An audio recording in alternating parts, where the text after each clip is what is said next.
Hey everyone. Well, it's Tuesday again. And yes, I am in my car. But still, it doesn't matter because it's Tuesday and it's time for a Tuesday talk. Today, we are going to dig into the archive and bring something back that some of you may not have seen. We're returning to the talk, The Price of Equity, that we did near the beginning of our launch. And we have moderator Garrett Mcqueen, and then we have our panelists, composer Laura Poe, based in the UK, composer Wynton Guess, based in Lisbon, Portugal, and board member Andre Guess, based in Kentucky. So this is a very interesting talk. It's a very fun talk. I'm really excited to bring this back to the fore and to have you see it again and some of you to see it for the first time. So please enjoy The Price of Equity, our talk from November of 2020. And without further ado, Garrett, I will turn it over to you. Thank you very much. Thank you so much for having me. The very first thing I want to do before we get started is to make a land acknowledgement. So I'm coming to you this evening, this afternoon, from what many know as St. Paul, Minnesota, specifically the west side of St. Paul. But this is actually the land of the Sioux, specifically the Wapakute of the Eastern Dakota. I respect and honor their land and their native rights to it. When we talk about equitable practices and equitable initiatives, I really believe in always acknowledging the lands from which we come. So if you want to learn more about the native lands from which you come, where you reside, especially if you're here in North America, just visit native-lands.ca. So, my name is Garrett Mcqueen. First and foremost, I'm a musician. I'm a bassoonist. I've performed with orchestras across the country and around the world. These days, I make my living as a content creator and a content creator, a broadcaster, and an activist. My work centers Black liberation in the arts and really expanding people's minds to certain conversations that might initiate change, both in the arts and on a broader scale. So I'm really happy and honored to be here to facilitate this conversation. Laura, how about you start us off by introducing yourself? So, hello, I'm Lara.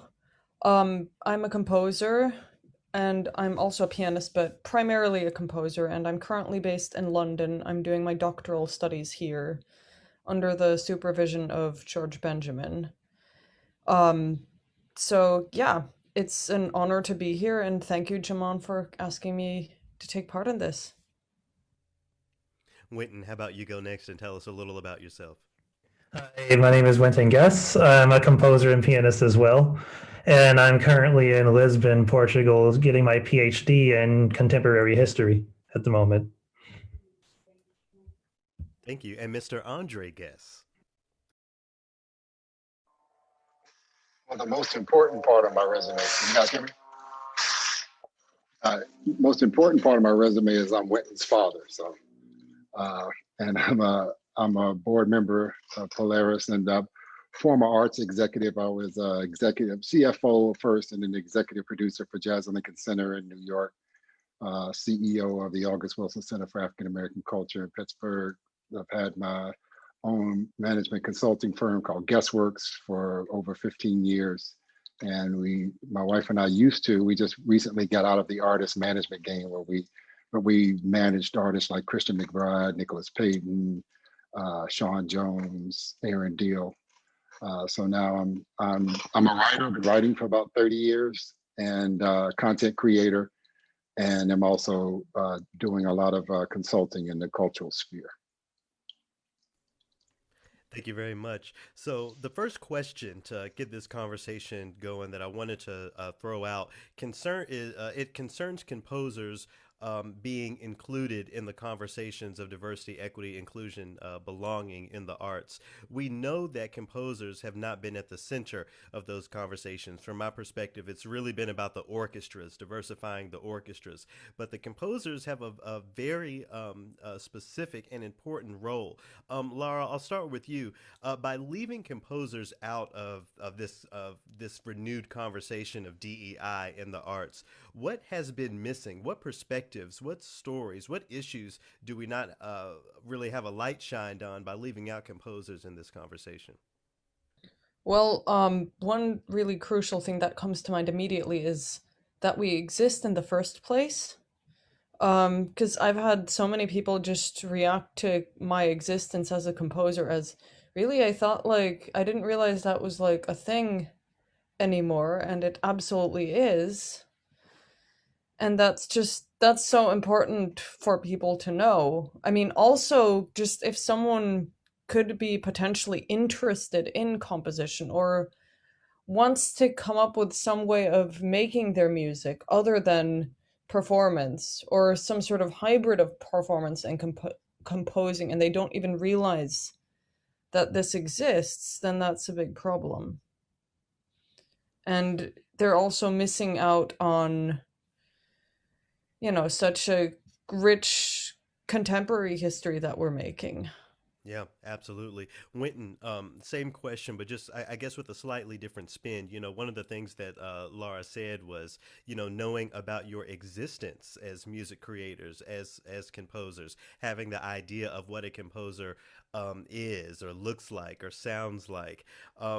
Along those lines, again, centering composers in DEI conversations, what's been your experience with that as far as perceptions around what a composer is and what the landscape is like for composers in this 21st century? Well, if you're talking within the classical music world, the perception of composers differs from circle to circle, whatever institution to institution, depending on whatever their bent is, depending on what kind of music they primarily like to program, and things along that line. But in terms of like in terms of speaking about representation and within like inclusivity with composers, I see that conversation happening more in the realm of programming, more so than just talking about composers specifically. Because you do see that conversation, especially in the wake of the George Floyd protests. You saw a lot of institutions looking to include Black composers into their programming. And that discussion about programming, at least in the classical music world, became anew. And that's something that I really saw pick up in the past, over the course of the last year. Yeah, Andre, you mentioned that you have experience in artist management. How has the conversation of the people who are creating the music but not necessarily performing the music parlayed in your experience in artist management or any other corner of your career? Well, it really depends upon the field or the genre you're talking about. It's interesting if you think about it from a classical standpoint. Classical music doesn't have a composer problem; it just has a living composer problem, right? As a matter of fact, if I were a soloist, I would probably be mad that I don't get as much shine as the person who wrote the music who's been dead for 150 years or 200 years. So if you look at it through the lens of, you're really talking about a different thing. Because within the orchestra, there are a lot of great soloists out there that people have no idea who they are. They're part of a larger body that is bringing forth. Music directors and conductors, maybe, right? Soloists, I don't know, unless you actually can forge a solo career for yourself. So I think that really has to be taken into consideration when you try to, forge forward with making the composer a part of an overall understanding of what the music is. You're going to run up against that wall. And it's the same thing that if you look at jazz competes against, which is the field that I primarily have worked in over the course of my career. Jazz has always had to, well, not always, in a contemporary sense, from the resurgence of jazz in the late 80s with the emergence of someone like Wynton Marsalis, bringing it more to a new audience. It has had to compete with a legacy of either dead musicians or musicians who were older and sort of on their way to their 70s and 80s.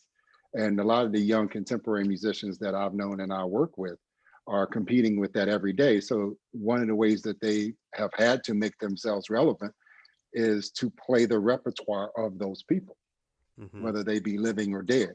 So if you find, like Christian McBride was one of my clients, he played with a lot of the masters, but he also plays the music of the masters. So you'd be hard pressed to go to one of his concerts where he doesn't play the music of Thelonious Monk or maybe John Coltrane or somebody like that, or Ray Brown, who was someone that he played with. So I think it boils down to our fascination with the level of codification over a period of time of people saying that these things are a certain thing and it passing to a generation to the next generation.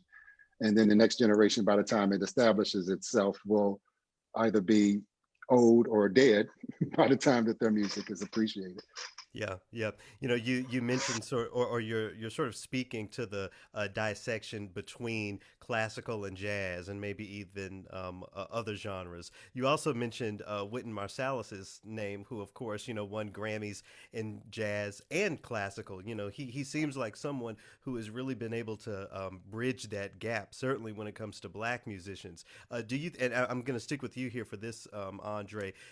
Do you think breaking down some of those barriers could be a means of a more equitable landscape for musicians? What if we stopped putting things in the classical and jazz boxes and really opened the floor up for more things to exist without those names over them, those categories?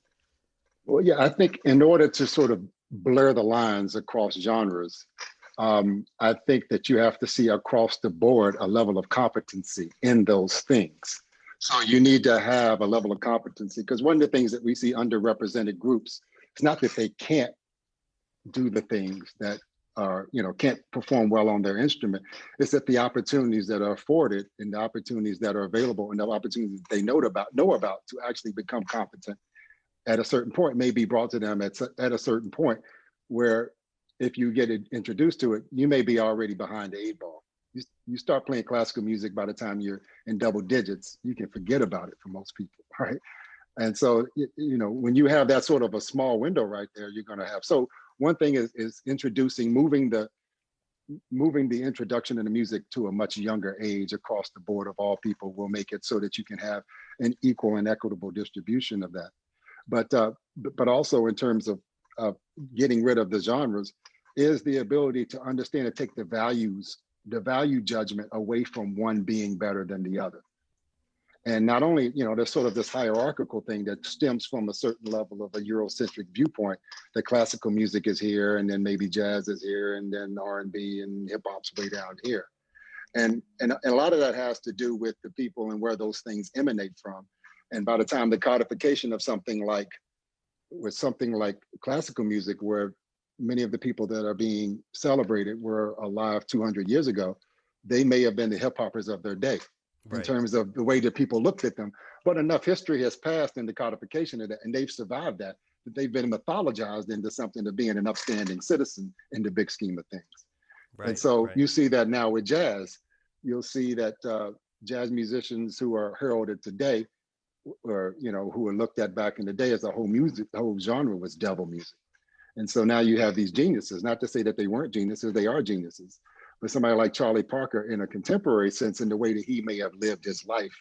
And imagine Charlie Parker on Twitter today, in the Twitter world, and the life that he may have lived, being compared to some rappers. Not to say that one is better than the other in terms of their musical prowess or their musical achievement, but we have to get those value judgments out of the way before we can begin to move fluidly between them. Yeah, absolutely. Beethoven was a G. I'll be the first to say that. Laura, when we talk about blurring some of these lines, I think it requires us to reconsider some of the definitions that we've always attached to so many things. One of which being composer. I wonder how you approach the conversation of the definition of composer. Is it always a pen and staff paper? Is it always acoustic instruments? Even the word composer itself, as opposed to music creator or music maker. What are some of the definitions surrounding the process, your process, that you think need to be reconsidered and maybe even changed?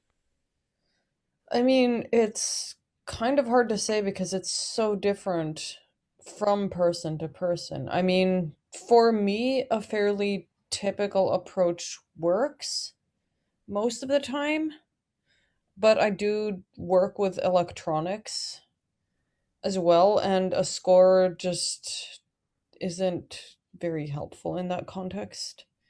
And I'm actually working on a project with some other friends at the moment where I'm taking a train whistle and going through and looking up what the individual spectral components of that are bit by bit, Mm. and then giving that to some friends so they can do something with it. So, yeah, I mean, I guess what I'm trying to say is there are parts of that which are helpful and work for certain things, but there are other components that need to be flexible in other circumstances. Yeah, absolutely. Winton, with that in mind, is it equitable? Do you see it as equitable to open up those doors, open up these definitions? Because Laura spoke to using electronics. There are still the traditionalists, after all, that would argue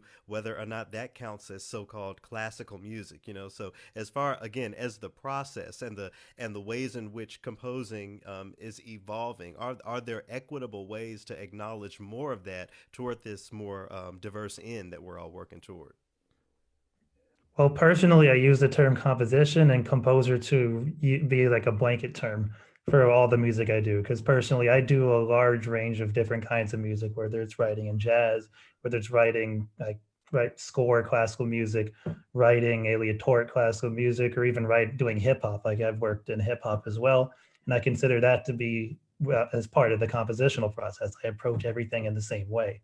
So as my dad was saying before, it's more about the value judgments within everything and how you use the word necessarily. That's how I see it more than having to come up with a different word or change the word itself. The word composition can have a broad meaning outside of the rigid classical music idea of what a composer is. Yeah, I'll stick with you, Winton. When we talk about so many of these definitions, it's important to acknowledge that our perspectives, maybe even our baggage surrounding them, is rooted in our environment. You're based in Lisbon now. I wonder if there are different stories, different perspectives when it comes to the lack of diversity in classical music that you were put onto once moving there. Are people as surprised in Lisbon to learn that you're a composer as they might on the south side of Chicago here or elsewhere? Well, in a lot of European countries I've visited in general, when people tend to approach me, they tend to look at me more as an American first. And so they see me through the lens of, oh, you're an American here. Oh, you studied at this institution, you studied at this university. And they make their judgments based upon that more so than anything. Um, for example, I've actually created in my friend's hometown in the north of Portugal a classical music festival, and a lot of our friends that we know from Royal College of Music and from London and from all over Europe came, and the idea was more that you had all of these international people coming to Portugal to play, and coming to this specific town in Portugal to play, and the hype around it was more of the international quality of it more than anything. I see. That's interesting. Laura, what about you? Being based in the UK, I talk a lot about racial equity in classical music, but of course, gender equity is also important. Is the conversation more evolved there? Is it a little different than it might be for folks based in the US? Um, well, I, yeah, it's interesting. Um, I've experienced this both in the States and here, but I've also been in Finland, and I think Finland does quite well in the area of gender diversity, just in general. I mean, they've got a female president, and they're just more open about the issue from what I've seen. Um, well, I can say that when I did my master's degree at the RCM, there were only a there were only a handful of female composers in the department, but um, I haven't found that in my case it's really held me back, although I have heard some different stories from colleagues who've had more unfortunate experiences, but I haven't found this to sort of directly be a negative effect for myself. Mm, mm, mm. That's really interesting. Andre, this is for you. Laura mentioned, her time in Finland. And when I think of Finland and classical music, obviously I'm thinking of Sibelius and all of the nationalism and the national pride connected with music there. I think it's safe to say that, here in the States, we're a little more diverse than Finland. So there are different, challenges when it comes to that. When it comes to national pride being the thing that could bring us all together, at least musically. Andre, is it possible when I think about American music, when I think about the Negro spiritual, when I think about jazz and those sorts of things, it seems like we could all rally around that. But in rallying around that, people will be forced to rally around blackness, and that might be a problem for some Right. people. Well, I mean, in essence, we actually do from a commercial standpoint, but we don't from an identity standpoint, right? So if you think about what you just said, the Negro spiritual, I always say that all indigenous American music, with the exception, of course, of the original indigenous people of this land, emanates from the Negro spiritual. Is because of the stripping of the culture of the enslaved Africans, meaning that they had to start all over from scratch, not necessarily from scratch, but from the ground up to develop something. Everybody else is bringing something with them from their native land and building on that. So there's a certain aspect of, and that's why you see the classical music being the way that it is in America, is because it is being codified from a place. And what we understand the roots of American music to be, whether it be the blues, whether it be gospel, whether it be country, whether it be folk or whatever it is, all has roots inside of for the enslaved African. So now, as long as that music, particularly as it from a cultural standpoint, emanates with a message, because part of nationalism is there's a cultural message inside of it that bands us all together, that we can all agree upon, number one, and number two, feel good about, right? And so when you deal with Black music that is American music in this country, we can agree that this is American in the back of our minds, but we sure as hell ain't gonna feel good about it, right? Because then you have to deal with the aspect of slavery. Yeah.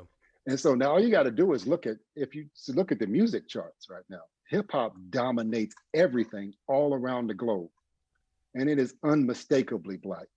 And unlike any other music that has come from the American Negro, it is really the only music that he's ever created and she's ever created that they actually control, right?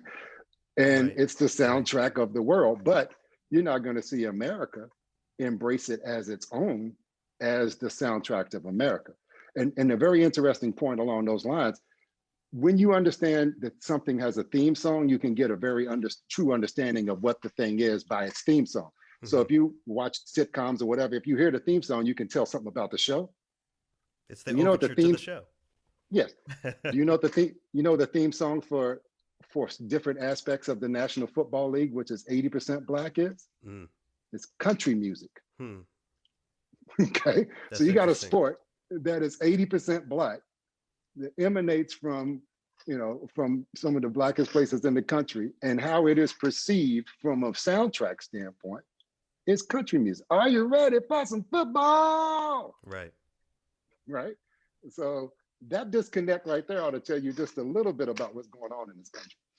Well, when you acknowledge how, through commercialization, hip hop is really, up there, it predominates. Is commercialization classical music's hope? Do we need to turn it into a corporate thing for it to really grab on and be more diverse?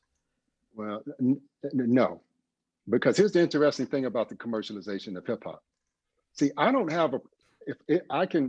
don't like to use the term white supremacy, because I think by saying the term, you actually feed into it. By saying something supreme and trying to fight against it, you shouldn't say that it's supreme. I call it the big white lie, right? So from the big white lie's perspective, I have no problem whatsoever giving you my money if the majority of the message that comes through to you is that you're not as good as me. You know what I'm saying? I'll pay you to say that I'm better than you, or that you are these things. Now, that's not all of hip hop, right? But if you go and you look at the top 10 hits on the hip hop charts, because the beats and the music have no message, right? But if you go look at the top 10 hits and you listen to them, and you are a person who believes in a big white lie, and you can make money off of that, why not? And so commercialism almost always falls into a pattern of perpetuating something that those who have money at the top want to perpetuate. And so you got to be careful if you really want to deal with it from a commercialism standpoint. Yeah, that's a really great point. Winton, for you, your dad speaks to, feeding into something by, even saying the phrase white supremacy. Well, how does that parlay, in your opinion, when it comes to actually naming problems that do exist? Maybe we don't want to use that phrase, but in classical music, it is mostly white. How do we balance naming issues and not speaking things into further existence? Can you clarify the question just a little bit more for me? So basically, if we don't want to feed into the so-called big white lie, but at the same time we want to acknowledge that this field of classical music needs to be changed. It's mostly white. How do we balance those two things? How do we name things without perpetuating things? Well, I think it starts at the very beginning. It starts at where reaching out to children, especially, and in education within the schools. Like my first instrument is actually violin, and I learned violin in first grade at my school in Louisville, Kentucky, and I ended up taking private lessons after that, and then also taking piano private lessons, and that's how I got into music. And that just came from a very good public school program and meeting the right people and meeting the right teachers that were able to help me advance as a musician. I think that exposure of the music to children too, because children tend to take the music at face value.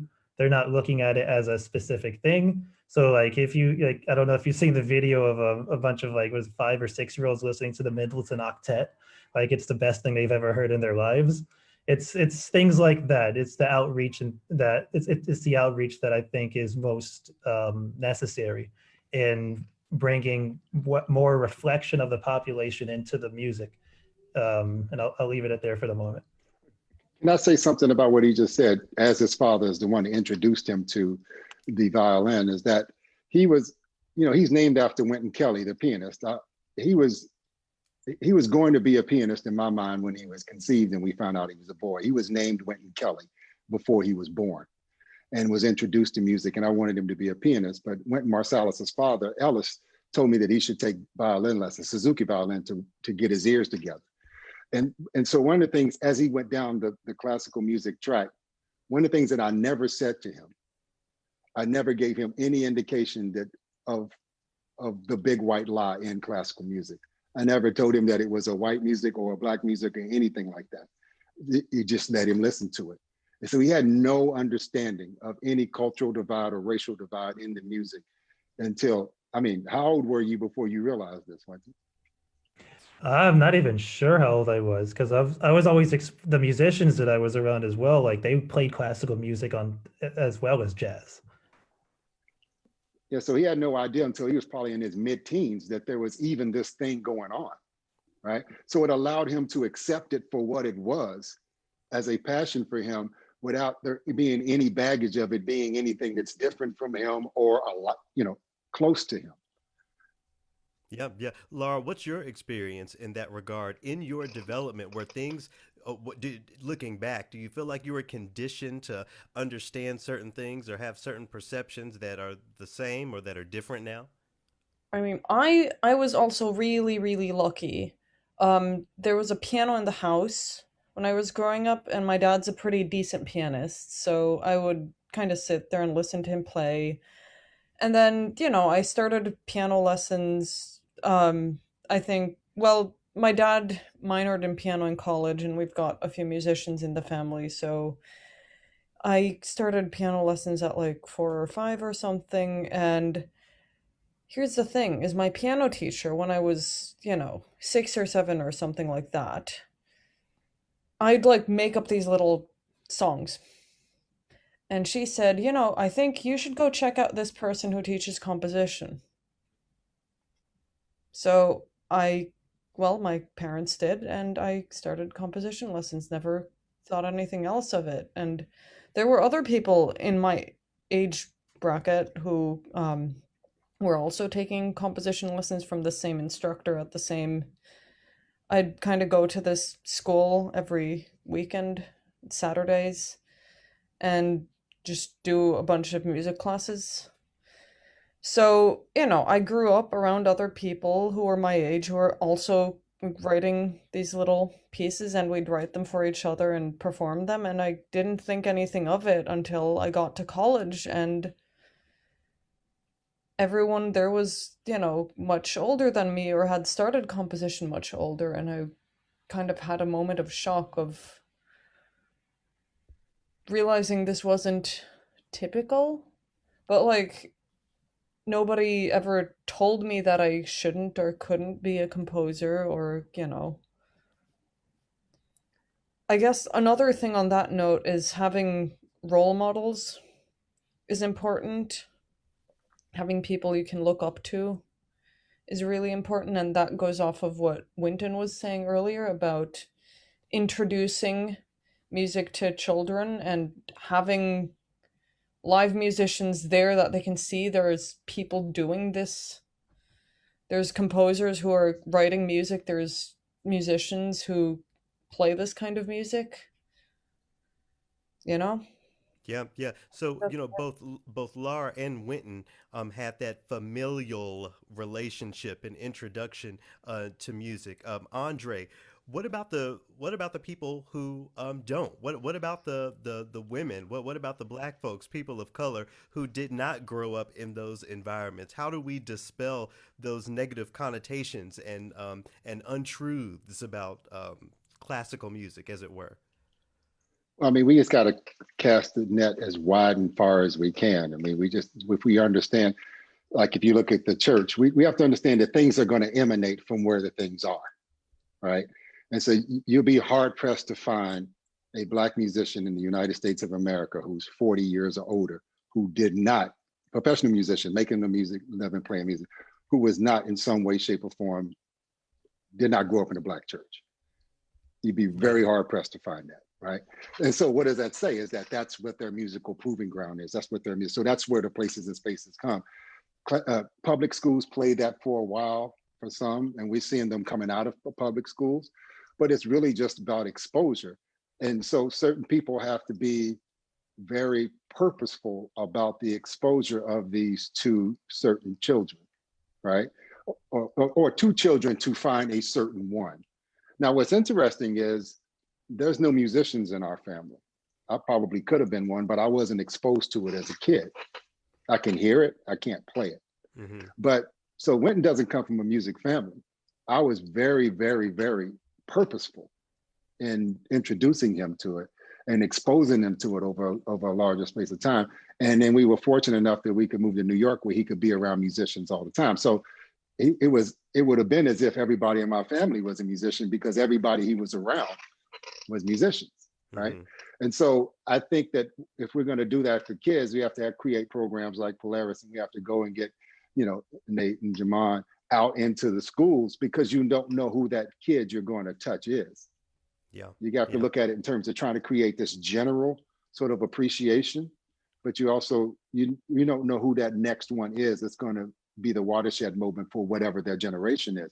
But we have to take the value judgment away from it. And if I can say one thing I wanted to say earlier about composition, if you think about the music is a language, right? And so when we think about language development, because my wife and my daughter are both speech language pathologists, language, we understand it first, we hear it first, right? We speak it second, we read it third, we write it fourth. And so the thing about it is that in that progression, though, writing becomes sort of the hierarchical, because somebody who can write is smarter than somebody that can hear, right? And so when you think about that, the people who can write are given more, are valued more than the people who can just hear. And when you think about composition from a European classical standpoint, they are the ones that are controlling what people hear, the people who hear that are playing and reading. And so that's why the value of it should be no mistake or no misunderstanding as to why Bach, Beethoven, and all the other ones are mythologized. First of all, they didn't have recordings back then, right? Of all these folks, because that's the thing that lasts the test of time. Now, fast forward into a situation now. Kendrick Lamar won the Pulitzer Prize for composition. But if you look at any of his songs on his album, about 20 people wrote those tunes. Right? So this is, whereas I disagree with him winning the Pulitzer for different reasons, but we have to think, because we have to rethink and reframe what it means to be a composer. Did he write the music for that? No, he didn't. But is he in there saying, I need this sample to go over what I'm dealing with rhythmically? Yeah, you listen. So composition in terms of the creation of something, but also most musicians are creating something for themselves to play. They're not thinking about giving it to somebody else that they don't know to play, right? So that's more of a thing where, from a composer standpoint, when you're thinking about it as a composer, some people may, in the classical world, say, I'm writing this down for somebody to play 100 years from now. I don't think that's what those people are thinking about. And so there's a little bit, that's because that writing thing is at the highest end of the intellectual thing. That's the value system that we're talking about in dealing with that. So that's why this whole notion of a composer writing stuff down and telling people what to do and everybody following their lead in the classical world is completely different than it is in other genres. Laura, what do you think about that idea of the writers of the music, having that heightened intellectual relationship as opposed to just the listeners or the understanders? Yeah, that's, I mean, again, difficult to say because you've got so many different ways of creating. I mean, if you're writing, well, when I'm writing pencil to paper, I am thinking about, what I'm wanting this and this to sound like, but I don't see myself as being more valuable than the performers. I mean, I need the performers to make what I'm doing be something other than a bunch of dots on a page that, doesn't sound like anything until they play it. So Yeah. we're all important parts of the process. And, if you've got someone who works in a more aleatoric way, or if you've got, if I'm doing something with electronics, the lines are a lot more blurred and it's even harder to say. Yeah, I'll ask you as well, Witten, and just to underscore why I asked that question, I think it's a really interesting point Yeah. because when we talk about equitable initiatives, I think we have to consider, how we define, the creation of music and writing music and just making sure that we're being as inclusive as we can. So Witten, what are your thoughts on that idea of the hierarchy of language and music and whatever metaphors, other fields we want to connect to that idea? Well, my thought goes back to composer performers, especially of the 19th century in classical music and of jazz musicians in the 20th century, where one of the reasons why in the 19th century some composer like Franz Liszt was convinced to actually compose was to leave his legacy behind because there were no recordings. And so we know how Liszt played, and we know his Liszt's playing, and we know he was a great pianist from the music that he wrote and accounts of him actually playing this music. And then you see that in jazz as well, where you don't necessarily need it written down because you have recordings. And so you have all these great jazz musicians like Thelonious Monk, or some of the great soloists like Art Tatum, where it's like almost impossible to write down what Art Tatum writes and what Art Tatum does. But trying to think, but to get back to the original point, I'm going to ask for your help right now. Oh yeah, I So mean, yeah. just to get back to and I think you actually make a great point when you talk about the performer composer. Again, when it comes to equitable initiatives and a more equitable approach to classical music, is maintaining the hierarchy of composer all the way down to just listener, something that we should maintain. No, definitely not. Especially a lot of the great contemporary composers that we have that also play their music, and it might not even be that they write their music down; they just play it, and sometimes that doesn't get as much respect as it should for someone that you write it down and it's super complicated to see, and then other people can struggle with it as well. So I think those people get left out, the people who are writing for the peculiarities of themselves.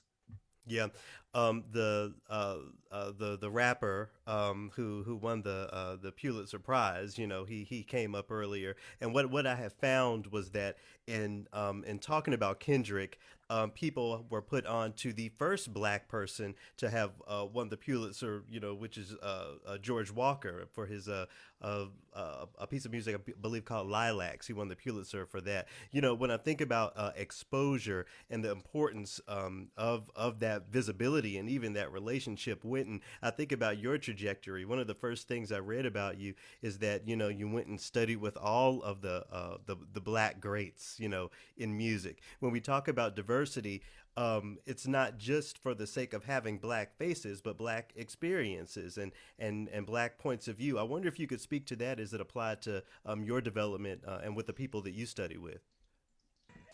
For me, I will say that there are two, as a pianist, there are two people that have probably had the biggest impact on my life in terms of how I think and how I play. And then eventually, when I became a composer, is my piano teacher, who I studied with for 10 years from the age of 7, who had to balance the fact that I was exposed to jazz and was playing jazz so much with what she wanted to teach me without shying me away from doing either or the other.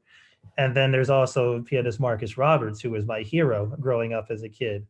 And as a kid, I wanted to be, I basically wanted to be Marcus Roberts when I was like 9 or 10 years old. And negotiating both of those two, and then also being exposed to the great amount of jazz musicians that I've been exposed to, being able to play for people like McCoy Tyner, being able to have, being able to be in the presence of them, hear what they have to say about music itself, hear what they have to say about writing, like playing the piano. It's a very, very formative, it's a very special experience to be able to have. And that's definitely shaped my image of what a musician was growing up. I guess my idea of a musician, if you talk to me when I'm 11, 12 years old, was a jazz musician. It was someone that played in and then played in a jazz orchestra, jazz band, jazz pianist. And so that really shaped also how I went into classical music as I started to write, and what my inner ear was telling me, and how I was able to kind of adapt both one to the other, like adapt my playing to my composition and my composition to my playing. Hmm. Hmm.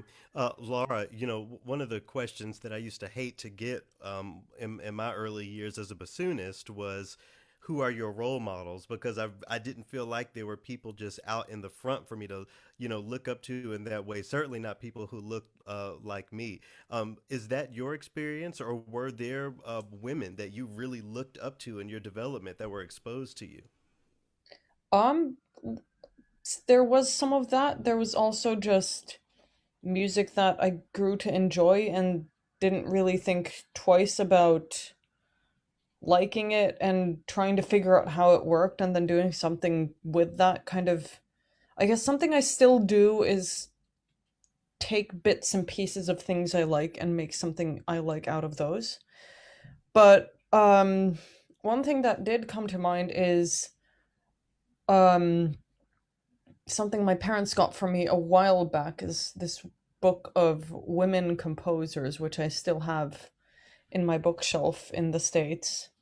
I live an interesting existence spread out between several different places, but it had people like Lily Boulanger, Nadia Boulanger, Cecile Chaminade, Ethel Smith, and many others. So again, just kind of reinforcing there are others.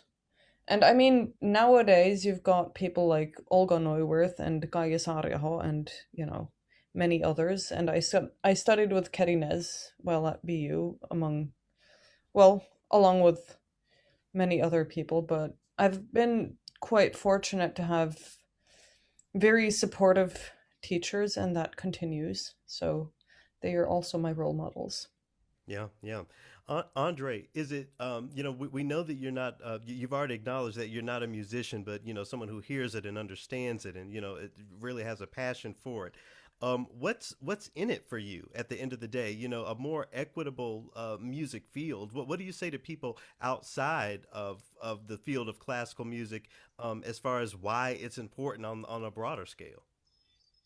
I mean, people should be able, from a musician standpoint. I'm a writer, so I I'm a composer with words, right? So I Sure, should yeah. be able to take I should be able to take the ideas. I'm a storyteller. I mean, so you're telling stories with notes, or you're telling stories with words.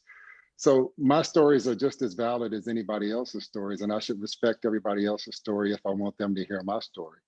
And just there's just different ways of telling stories and different instruments that you may use to tell those stories, or different vehicles that you may use to tell that story. And everybody should have access to those no matter what. And so, one of the things for when you talk about role models with kids and giving them exposure, the most I always say that people can teach you two things really only: what to do and what not to do. And the most important lessons in life sometimes are what not to do. But how that plays into in terms of your development, in terms of your exposure, the one thing that we should make sure, particularly from minority and quote unquote disenfranchised communities, is that they are not inculcated or indoctrinated with some level of inferiority to think that there are things that are not available to them. See, it's one thing to see people that look like you to do it and say, yeah, I can do that, but you don't necessarily need that as long as someone is telling you you can't do it or that's not for you, right? Because you can garner the thing internally. We're as human beings, right? We have ingenuity. We have all these things that's across the human experience. So if I can go down the path just because no one's ever gone down it before, I don't need to see signposts to say your kind not wanted. Hmm. And so number one, we got to do everything we can to remove those barriers. But the equity portion comes in because we talk about the difference between equity and equality. Right. And I think a lot of people misunderstand what that means. Equality is, yes, if we could wave a magic wand tomorrow and make everybody equal, some people would argue that some people have been so far behind for such a long time that they're still 10 yards behind on the equality trail. So you got Hmm. to actually do something to pull them forward. So then you can do the starter pistol and everybody go from a certain point. And so what equity looks like to me in terms of dealing with the big white lie and dealing with cultural inferiority and things of that nature is what it is that I did with my children. And Winton can attest to this. I brainwashed them.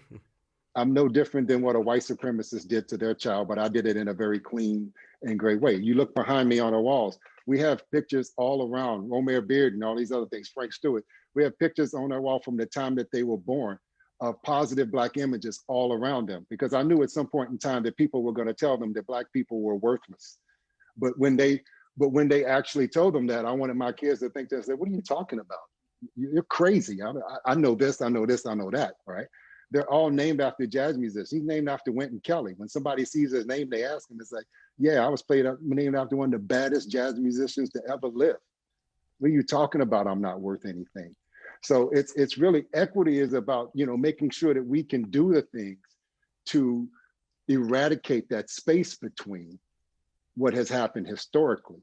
And so for the classical music field, as you begin to move into a new era of music, one of the things that I don't think we can perpetuate. And the reason I said this whole thing of the composer with the pen is because that's the kind of thing 150, 250 years ago, your music wasn't going to survive if it wasn't written down, right? That's Right. not true anymore. As a matter of fact, somebody 250 years ago may completely not even look at something that's written down and pull up whatever the version of YouTube is and check that out. And so if we continue to think that way about how technology is changing and how epistemology changes and how the human mind is going to deal with music as a language, we continue to use and ignore technology as a tool to be able to do that, then you're just perpetuating that old stuff to begin with. Hmm. You made a point that I want to underscore and unpack a little bit. You talked about so-called disenfranchised communities. I think when Mm-hmm. we talk about equitable speech, we have to talk about how we approach equity in an equitable way and not painting women and people of color in this disenfranchised box. Andre, would you mind unpacking that a little bit more? Your use of the phrase so-called disenfranchised communities. Well, it depends on which lens you look at it through, right? It's like, for instance, I didn't know the word. I've heard, I've seen in some of the materials that I've seen, particularly around, is how do you even pronounce it? BIPOC, BIPOC, BIPOC, I BIPOC, think, yeah. BIPOC, right? Well, it's interesting. If you read the real definition of that, you could actually replace that term with non-white, because every one of those definitions is defined within the frame of whiteness. And that, when I went and I looked it up, I was like, wow. And so you got to be careful about how you define yourself within the frame of relative. So that's why I call it the big white lie. We define things, and I did it myself just by saying disenfranchised. Like whiteness is the sun and everything else is revolving around it. And so, so it's Black, indigenous, and people of color. And then the Black went on in the definition of it was Black people from Africa, Asia, and Australia, and also those who were enslaved by whites. And then indigenous were white people who were killed in mass by white colonizers. And then people of color are all these people who are non-white but are discriminated against white people. And I was like, wow, that definition is like really white centric. And so when you begin to think about your definition of who you are, when you begin to define yourself in terms of other people, then those other people begin to define who you are. And so I did it myself. The disenfranchisement is because they say that I am not, right? Not me saying that. And when I start buying into that, then I may be disenfranchised, right? And so when I thought about Polaris, for instance, and I thought about this discussion we were going to have today, when I think about classical music within the lens of a multicultural standpoint, when I say multicultural, differentiating away from the through line of the culture that the music has been codified in, which is a European culture, but even within that European culture, there's diversity. There's French, there's Austrian, there's German. So you'd have people within there that's like, look, man, you're looking at this through way too narrow of a lens, right? They're fighting amongst themselves. Hell, the Hispanic community and the clave, the 3-2 or the 2-3, man, they will cut you. Right. And so does the clave, right? Yeah. But what I'm saying, so if you look at it, I look at classical music as classical instruments. The violin, as viola, as a cello, as a bass, as a bassoon, as oboe. So all these sort of quote unquote classical instruments. When you put an orchestra together, you can play whatever you want. There's nothing that says you have to play something that comes out of that line, right? So that's on one end. That's like the far end of diversity. I'm gonna play whatever the hell I want to play. And whether it's somebody who wrote it and put it in front of everybody, or somebody like Duke Ellington would do it sometimes. It's like, yo, Harry, you do that thing you always do. Or yeah, I need you to give me some more of this. Right? Quincy Jones used to do that all the time when he was standing in front of orchestras. This is what I know what you can do, and this is what I need from you. Or somebody sitting pieces of paper in front of you, and we're going through it, right? And then there's on the other end of that spectrum, there is a gold standard, if you will, of this particular concerto that we all know and that we're all trying to get to. And if I play first violin, and I've been practicing my whole life, and I just happen to be, a dark-skinned Negro with a very big afro that I'm not willing to cut, right?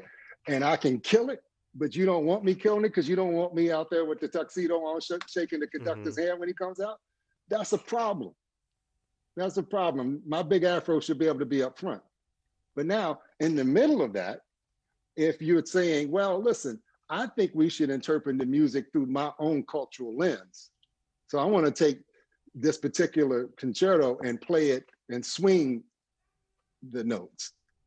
Now, from an orchestra standpoint, see, the orchestra on the one end, they should 100% be forced to deal with the fact that the big afro should have a chance.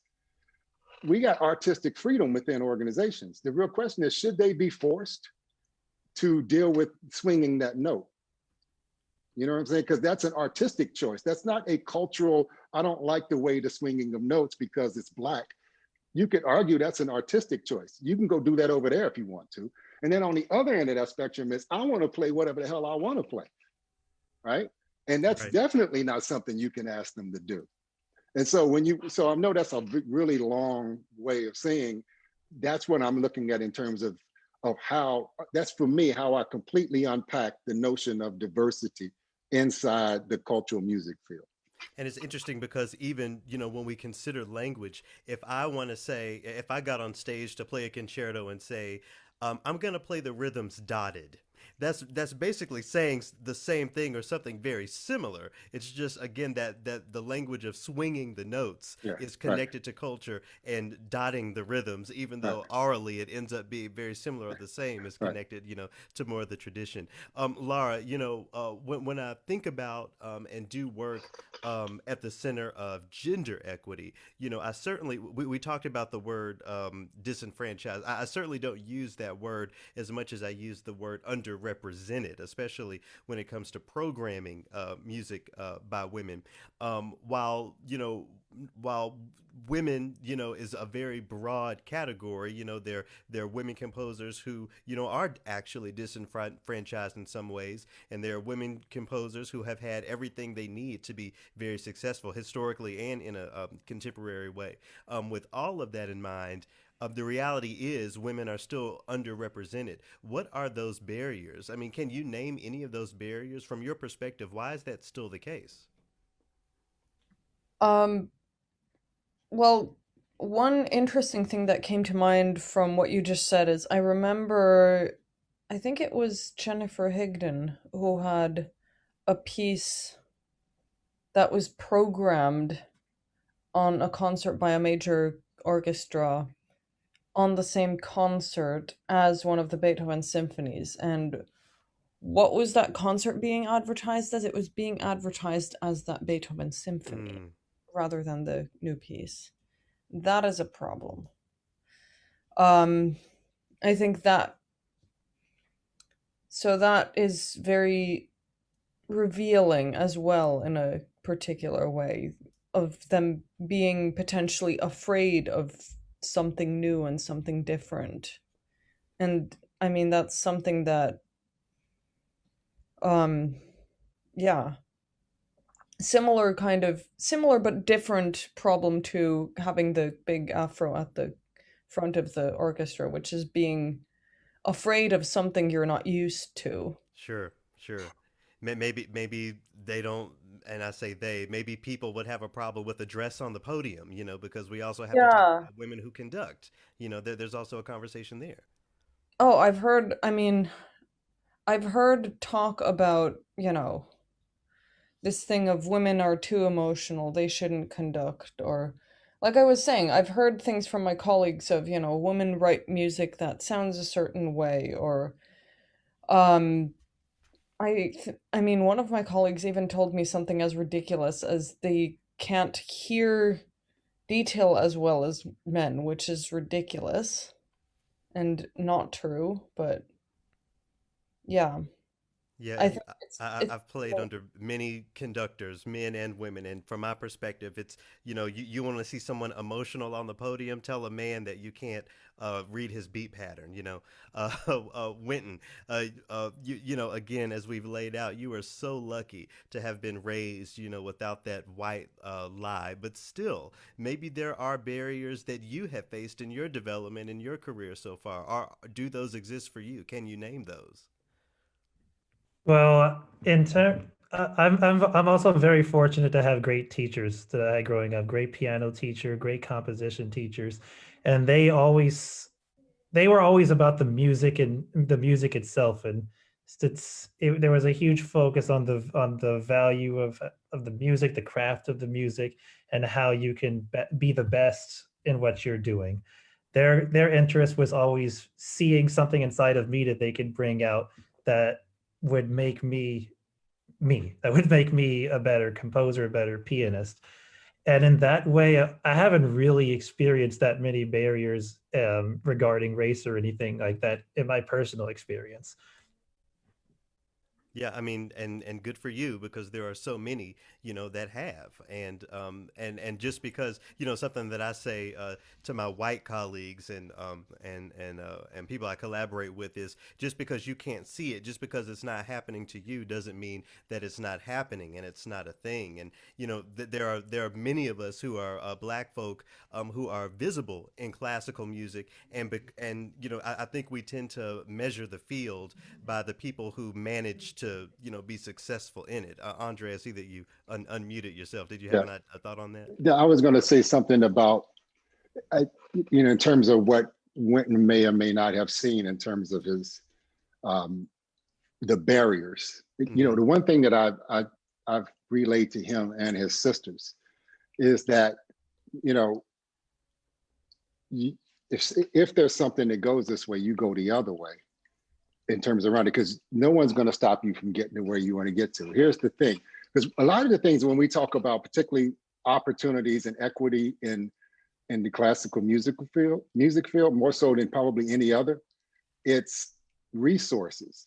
Because, you know, just because Jay-Z doesn't sign me, I can take my iPad and make a beat and put it on SoundCloud. Okay. So that, you know, the system, the man or whoever is not going to stop me from being a hip hop artist.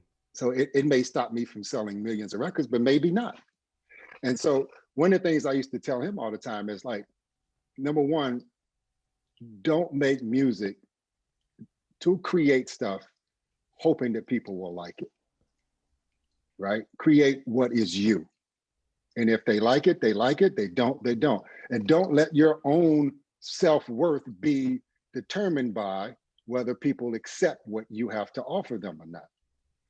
And if you can adopt that, it doesn't matter.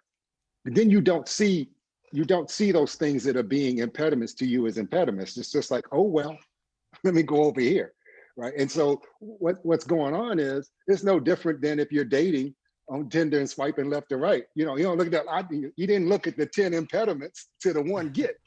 You know what I'm saying? You look at that like, aha. Not that I'm on Tinder. I've been married for 30 years. That's just what I hear, right? Don't tell your mother, you know what I'm saying? This is what I hear from the young folks out there. But so what I'm saying is, because classical music is codified in such a way in terms of the resources that you can't just go pick up an orchestra, go get on the stage somewhere, pull out the book and get somebody to wave a baton and then y'all got it. You can't do that. But the one thing that I hope that COVID has taught us all is that you don't really need that, right? You think you do, but you don't. And the thing about it is, and just like in anything else in life, because I've walked away from many a job in my life paying a lot of money. And I am the happiest I've ever been when I've made the least amount of money. And it has to do with my own level of self-determination. So if you're in this game to get to the New York field, well, guess what? They only got so many slots. Or whoever Chicago or Cleveland, whoever that might be, right? If you're in this game to be chosen as XYZ, they only got so many slots. And so if you're in that game for that, then you're bound to be disappointed. Yeah. And you're going to be disproportionately disappointed based upon, you know, things that are not within the way that the world is seeing right now. Well, what's interesting, you go back 40 years from now, from today, you know, look at the Asian implosion in terms of classical music, right? 40, I don't know how many years ago, if you were an Asian person playing this music, you would think, oh my God, I can't get a gig. Boom. You know, so look how relatively quickly that's changed within the field of classical music, of it being a meritocracy with things like blind auditions and things of that nature, and the schools and the opportunities and the pipelines.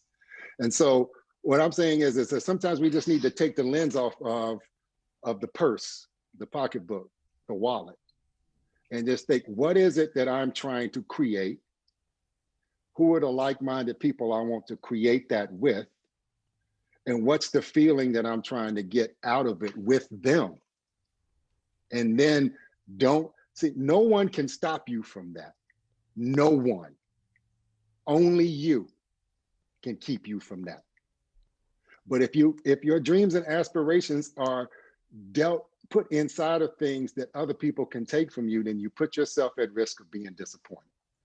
You've offered the perfect segue. You know, in so many of our trainings, you know, the dream and the aspiration, as you stated, is to be in one of these big orchestras like the New York Philharmonic. Okay, the New York Philharmonic is dark right now. Their season is canceled because of COVID. So those aspirations, you know, can't be realized. With that in mind, I'll pass this to you, Winton. Does that offer an advantage to organizations like the Polaris Orchestra? Oh yeah, I would definitely agree. This is what I was actually asked to write an article in Portugal here on the effects of COVID-19 and everything on the arts, and I had a long conversation with my dad, and also talked to Nate about this, about Polaris. It's like the playing field has been completely like completely it's all even now because everybody's on the internet. Mm-hmm. If you don't have if you're a big organization with a big pocketbook but you don't understand how to navigate the internet, how to put on concerts online, you don't have the tech know how the technology works to do so, you're basically on the same level as a smaller organization that has little to no money, or a new startup that is full of people with that level of prowess. And so we're at a moment where it seems like it was a massive disaster for society, but within that there's a silver lining. There's a way to take advantage of the chaos before everything starts to get codified again. Yeah, yeah. Laura, what about your perspective on that? What are the unique advantages of the Polaris Orchestra and other small organizations, again, considering that the big box orchestras are dark? Yeah, I mean, well, I guess one very practical thing that comes to mind is just coordinating things online is easier when you don't have as many people.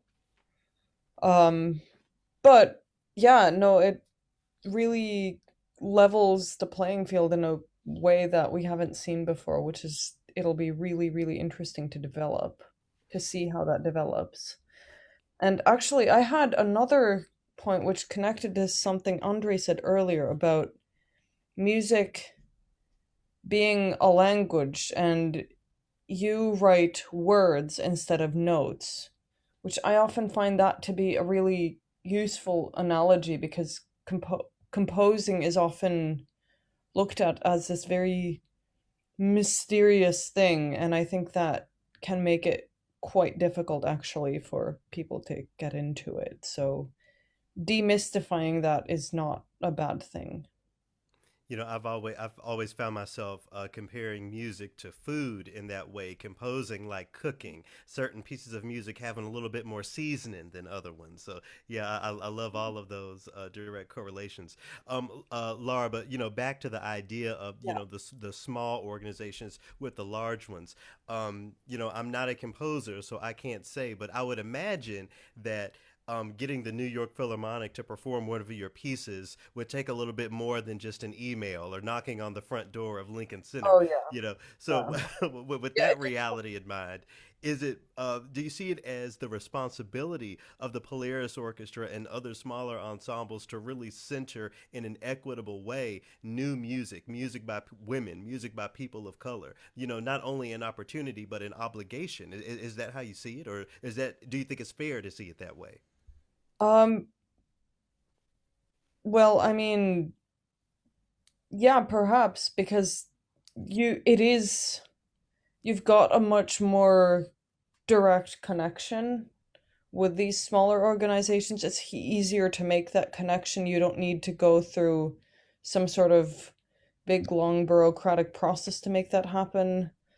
Um, and that can take years, even if you are one of the few people being programmed by those orchestras, which is a whole other set of issues.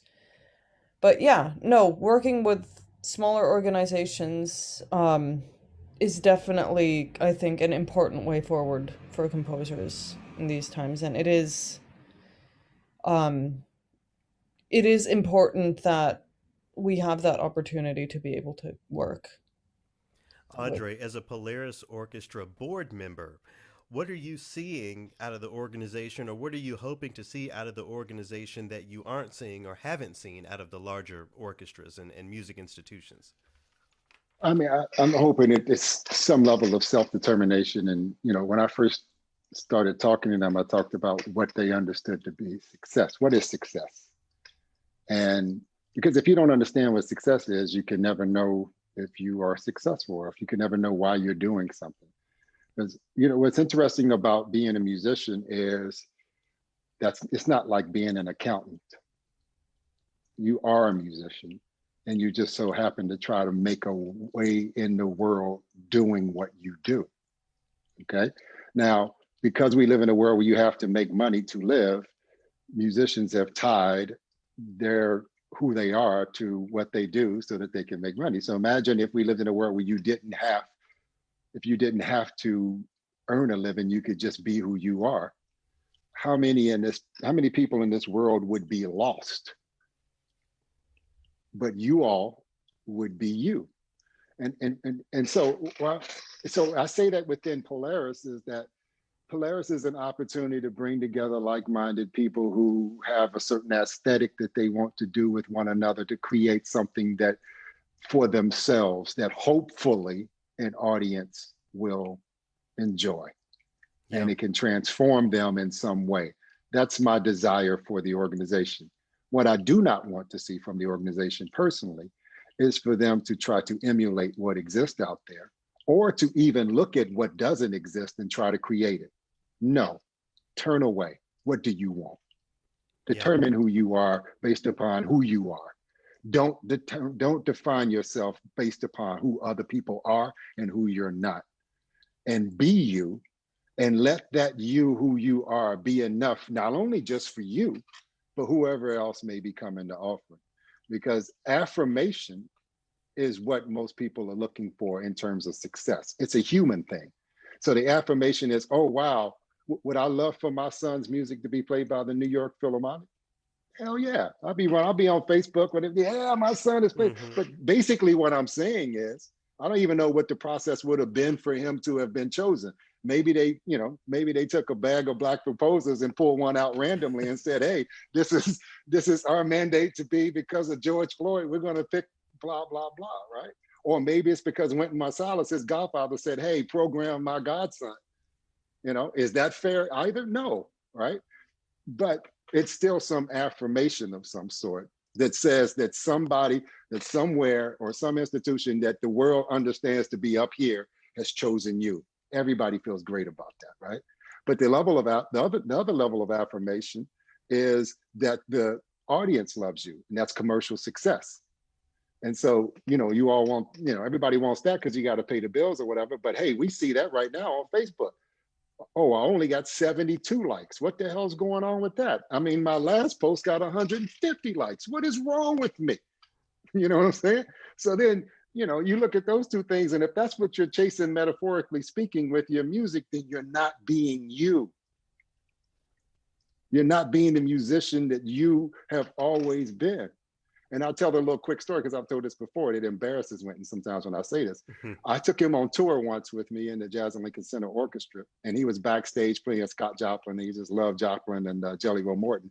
And this one of the patrons, one of the older white gentlemen, sort of your typical blue blood arts guy, came backstage. He was on the 9-foot Steinway doing his thing, and he came over to the piano and he kind of lowered himself to get down to Wynton's level. He was maybe 9 years old, 10 years old at the time. And he says, hey, young man, he says, do you want to be a musician when you grow up? And Wynton looked at him, he says, what do you mean? I am a musician. Mm. Right? And so that's what I say to you guys. I mean, I know what it's like because I'm a writer. And you know how long it took for me to call myself a writer? You know what I'm saying? Yeah. And I'm a good writer, right? But it doesn't matter whether you think I'm a good writer or you think I think I'm a good writer, and I'm a writer. I don't care whether, you know what? It takes just as much energy for me to write whatever it is that I'm going to write, if I'm the only person that reads it or if the entire world reads it. And you know what? If I change my process because I know a million people are going to read it, then shame on me. Personal affirmation over that external is so important, and I definitely agree with that fully. With that in mind, with that being said, there are outside numbers, there are impacts that we're hoping to see in this equitable work, whether that means a more colorful audience or more attention being paid to women and composers of color. Wynton, I'll ask you this. When it comes to that end, fighting toward those real changes we want to see, we talk a lot about addition, inclusion, but we don't talk about what we need to take away. And maybe I'm going to put you on the spot here a little bit, but programmatically, when it comes to the Polaris Orchestra, and again this responsibility that we've outlined, what do you think needs to go away? What composers, what music, what aesthetics need to take a back seat to this equitable work when it comes to the Polaris Orchestra? Well, I'm gonna approach this question from the standpoint of the if because I'm a composer, from the standpoint of the people programming contemporary classical music in versus the canon, because that's a huge contention Hmm. within the programming world. And I would say not as if I were to take away something, I would take away some of the disdain and contempt that people that are involved in organizations might have for their audience. It's like a lot of the time we're in the realm of like contemporary music, contemporary classical music. A lot of the music doesn't get programmed from in my opinion, because people don't trust their audiences to actually get it. And it's not necessarily about that. It's about how you frame the music towards your audience. Is that the most important thing? So it doesn't matter whether you program Mozart, whether you program Bach, or whether you're programming Ubaidalina. It's about the respect for the music itself, to be able to program it in a way that what you want to get across comes across, and that the music itself shines, and no one's sitting around wondering when this piece is going to end. But also in a way that audiences don't feel pandered to, but also audiences don't feel like you're talking over their heads as well. Yeah, Laura's same question. Again, with the Polaris Orchestra and other small institutions, what needs to be taken away? I mean, you mentioned Jennifer Higdon on a bill with Beethoven, and Beethoven getting all of the, do you want one of your compositions on a Polaris Orchestra program alongside Beethoven? I mean, how are we dealing with the issue if we're doing the same things as the big institutions? I mean, I wouldn't want it to be presented in the way that it was presented, where, you know, so often you see the contemporary piece kind of slipped in there as, The extra spice, or almost hoping that, nobody's really gonna notice it. We're doing the diversity thing. Um, no, it shouldn't be about that. It should be about, this is a good piece. We're going to program that because it's a good piece and it deserves to be heard. Um, so I would want, if if I were programmed on a Polaris concert, I'd want to, be seen as, you know, surrounded by other music that's being presented in a way that it's being respected for what it is, rather than, oh, a little thing you stick in between two big symphonies, hmm hmm you know? And I guess that's going, oh, 10-minute warning.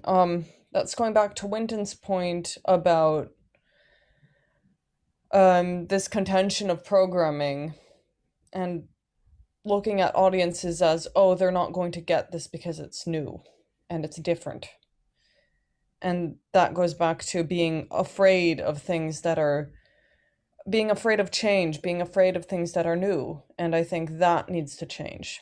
Yeah, absolutely. And as you've mentioned, Laura, we got our 10-minute warning.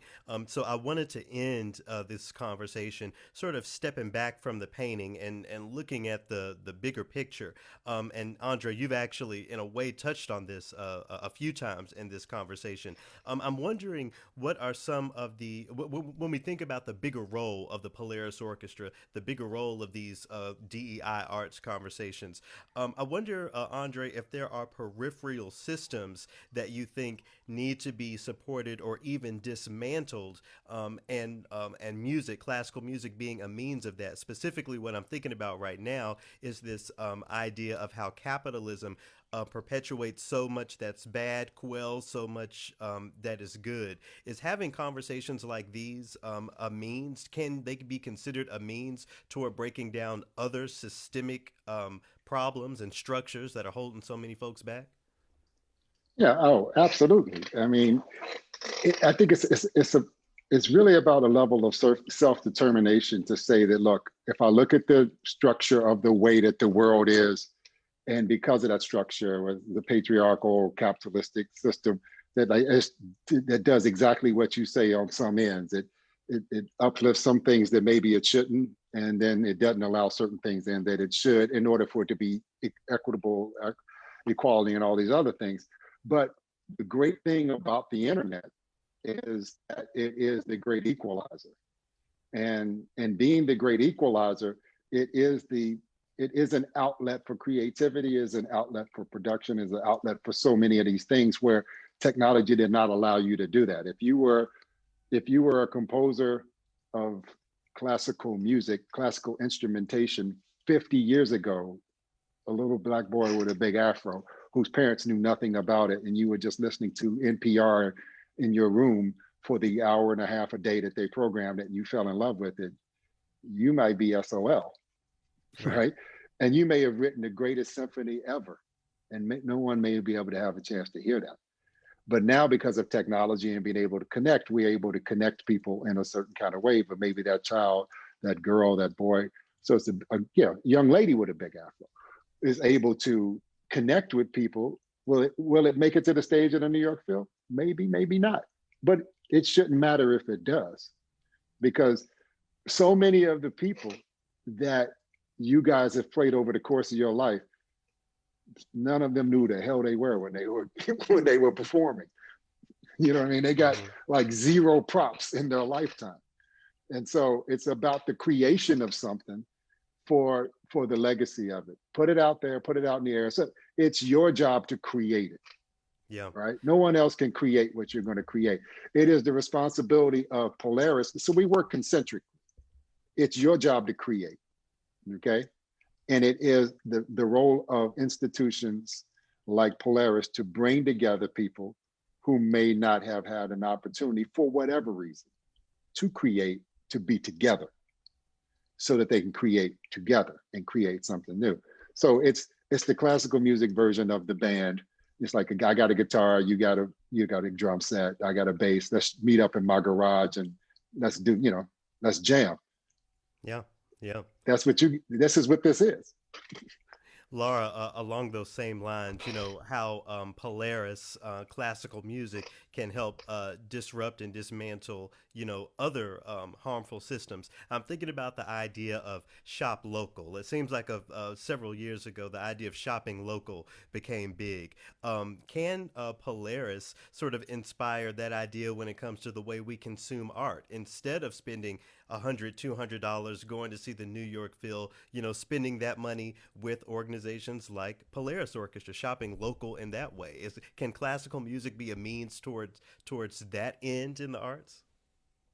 Yeah, I definitely think so. I mean, we're seeing all of these concerts and live streams popping up. I just got a message from a friend of mine who's also London based saying, "Hey, I'm doing this project which is going to be online. If you just chip in, you'll be able to watch the live stream." And I think that's been happening a lot.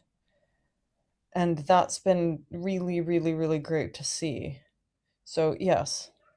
Yeah, Winton, I'll let you tie a bow on it by asking you again when we talk about the bigger picture, these systems changes that we need to see. Where do you see your role in that bigger picture as a creator of music, and how specifically do you hope to do it moving forward? Well, I just hope to see the music itself get people to be able to enjoy the music intrinsically, and the music to be able to expose people to the music properly, and to develop that relationship with people on a small level, because I believe that a lot of the engagement has to be done in the community. So like orchestras, even the big orchestras, they need to engage with the local public schools. They need to engage with people around them. They need to engage with people who may not have the means to go to the symphony to hear the music, bring the music to the people. And that's something that I feel very strongly about, and I've been involved in the past few years here in Portugal and in the UK, and now with Polaris, I'm hoping to do the same. Yeah, absolutely. Well, Laura, Winton, Andre, I want to thank you so much for spending the time and having this conversation. I want to thank Jamon for putting this all together. Gabby Glass, who is not here but here in spirit, thank you so much to her. Nate, every time you were really nodding, I feel like we were in on some good conversation. So thank you for those affirmations as well. For everyone watching and listening, just a reminder, you can give, you can contribute to the Polaris Orchestra online. That address is polarisorch.org, POLARISORCH.org. In closing, I would just like to say thank you again. More information on me on my website, garrettmcqueen.com. It's been a pleasure to be here. For everyone watching, I hope you enjoyed. To the panelists, again, thank you. I hope you enjoyed engaging this conversation, and we all look forward to seeing the Polaris Orchestra grow. So thank you very much.